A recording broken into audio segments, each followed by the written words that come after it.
আসার সময় আমি ছেলেকে চুমু টুমু দিয়ে ওকে প্রাইভেটে পাঠাইছিলাম।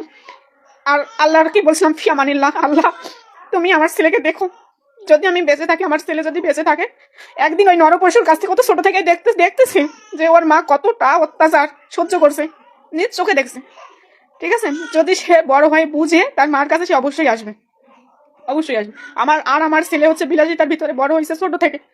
তার খাবার দাবার চলাফেরা কোনো কিছুই স্বাভাবিক না, মানে কোনো কিছুই অল্প টাকাতে না। আর এই মুহূর্তে আমার পরিস্থিতি খুবই খারাপ, আমি কিভাবে চলতেছি না একমাত্র আমি জানি।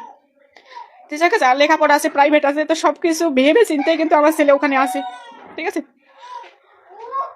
তো যাই হোক, আমার ছেলের সাথে আমি যোগাযোগ করতে পারি না, এই হলো কথা।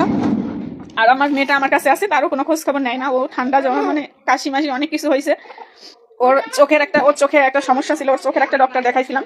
তো হচ্ছে এই প্রেসক্রিপশনটা ওখানে ছিল, আমি তাকে ফোন দিয়ে বলছিলাম যে হচ্ছে আমার প্রেসক্রিপশনটার ছবিটা শুধু দাও, মেয়েটার হচ্ছে ডক্টর তো দেখানো আছে, শুধু ওষুধগুলো কিনবো। সেই প্রেসক্রিপশনের ছবিটা আজ পর্যন্ত আমাকে দেয় নাই। আর জামা কাপড়ের কথা কি বলবো, একটা জামা কাপড় আমি নিয়ে আসতে পারি নাই। আমি আসার দিন মানে চুরি করে এরকম ভাবে আসছি। মানে সে যখন আমাকে মারে, মানে গ্রামের লোকও তো সামনে, গ্রামের লোক বলবো কি, মানে তার বাড়ির লোকও সামনে যাইতে পারে না, গ্রামের লোক তো দূরের কথা। ঠিক আছে, আর এমন ভাবে গলা সে আমাকে তার দিয়ে পেঁচাই ধরছিল, যতক্ষণ মুখ দিয়ে রক্ত বের হয়েছে, তারপরে সে আমার গলা ছাড়ছে। ঠিক আছে, তো এইটুকু ভেবে নিছি, আমি যদি সরি নেট প্রবলেম, আমি যদি মারা যাই, আমার সন্তানেরা তো মা বলে ডাকতে পারবে না। আর আমি যদি জীবিত থাকি, যেখানেই থাকি, হয়তো একদিন আমার সন্তানেরা বলবে না আমার মা আছে, আমার মা বেঁচে আছে। ঠিক আছে, তো সবাই হয়তো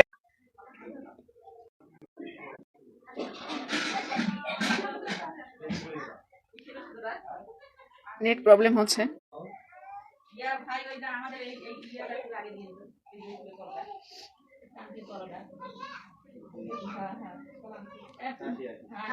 তো যাই হোক, নেট প্রবলেম করতেছে, সেজন্য এরকম হচ্ছে। অনেকে বলতেছিলেন আপু নাটক হচ্ছে, এটা আসলে বিশ্বাস করতেছেন না অনেকেই। 40 লাখ টাকার বউ, আবার এমন হ্যান ত্যান অনেক কিছু বলতেছেন। তো যাই হোক, এটাই বলতেছি, এটাই হয়েছে আমার সাথে। আমি সে ভালো হবে সেই লোভেই তার কাছে যাই, আমার সন্তানের ভবিষ্যতের কথা ভেবে, ভালো চিন্তা করে, কিন্তু সে আমাকে শেষ করে দেয়। ঠিক আছে, তো এইখানে আর কোনো কিছু সম্ভব হবে কিনা জানি না। আর সে আমার কোনো খোঁজ খবরও নেয় না, কোনো টাকা পয়সাও দেয় না, আমার বাচ্চারও কোনো খোঁজ খবর নেয় না, কোনো কিছুই না। ঠিক আছে, তো তার জন্য কি করা দরকার, কি করতে হয় আমি দেখতেছি। আর বিভিন্ন জায়গায় বিভিন্ন আইডিতে আমার ছবি প্রোফাইল সবকিছু দেওয়া আইডিতেই সে হচ্ছে অন্যান্য কল ছড়াচ্ছে, অন্যান্য ছড়াচ্ছে, বাজে ছড়াচ্ছে।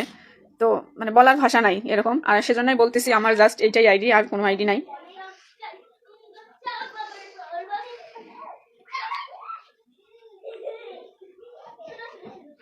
আর আজকে থেকে তার তার নামটা পর্যন্ত আমি মুখে নেব না। আমি তো তার নামই মুখে নেই না। আমি হচ্ছে দুপুরের দিকে মনে হয় একটা ভিডিও করছিলাম, একটা ফয়েল পেপারের ভিডিওটা দেখছেন হয়তো। ওই ভিডিওটা আমি তার নাম কিন্তু একবারও বলি নাই।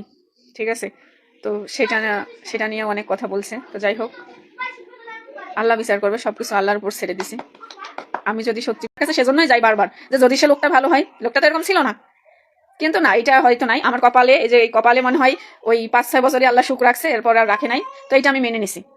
আর আসার সময় আমার ছেলের সাথে আমার কোনো যোগাযোগ নাই, মানিকের ফোন থেকেও যোগাযোগ, কথা বলতে দেয় না।